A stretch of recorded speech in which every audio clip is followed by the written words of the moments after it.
Jam 9 pagi itu ada warga saya atas nama Mas Ruro Abiro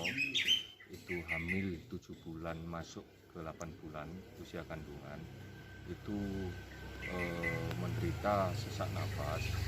yang mana didiagnosis awal oleh bidan desa itu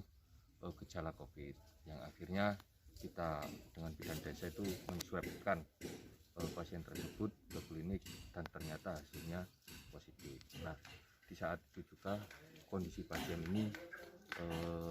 SpO2-nya atau oksigen dalam tubuhnya itu di angka 40 sehingga butuh perawatan intens. Nah, maka dari itu kemarin di hari Senin itu jam 9 pagi itu dibawa ke rumah sakit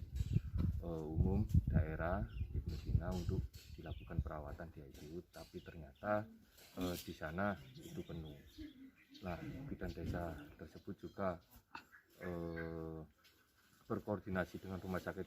yang lain dan semuanya penuh sampai pada akhirnya kita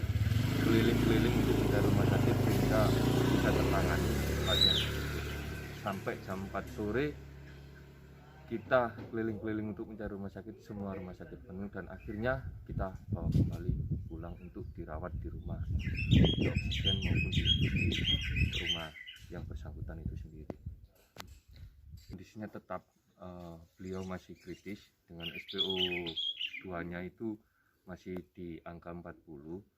dan pada saat itu di jam 18.00 setelah pada sholat maghrib saya dapat informasi kalau rumah sakit Ibnu Sina itu mau menerima pasien tersebut untuk dibawa ke situ untuk ditangani, tapi dengan catatan membawa bed atau tempat tidur sendiri maupun oksigen sendiri untuk pasien tersebut. Tapi karena bed kami turunkan, di sana sudah disiapkan bed. Nah, yang seharusnya dengan kondisi pasien yang kritis dengan SpO2 40 itu butuh penanganan yang intens dan serius untuk dimasukkan di ICU, tapi karena kondisi rumah sakit itu penuh sehingga penanganan itu tidak maksimal di rumah sakit tersebut yang mengakibatkan pada saat itu juga kondisi bayi di dalam kandungan itu meninggal dunia. Dan pada hari ini tadi pagi jam 12.30